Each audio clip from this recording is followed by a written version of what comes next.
Hi there guys, in this video I will show you how to mass unfollow people on Twitter. If you follow too many people and don't wanna unfollow them one by one, then you need just to follow the steps below and you will be able to mass unfollow people on Twitter.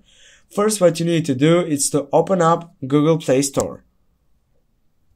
Now search for the app called Unfollow Today. Download and install it on your mobile device. This is one of the most popular apps out there and that helps you to mass unfollow people on Twitter. Now, after finishing installing, open it up and log in by entering your Twitter username and password. I'm gonna fulfill mine, you're gonna fulfill your. Now you need to wait. And now as you can see, you are done. You have some ads and you need to close it. Okay, close again.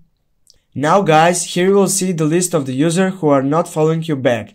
These are the users which I guess you would like to unfollow. So just press on the red icon, for example on the first one, and now you have unfollowed him.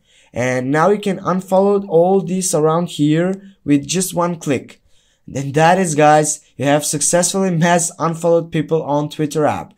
Now, thank you for watching. Don't forget to like and leave a comment down below. Have a nice day. See you soon guys.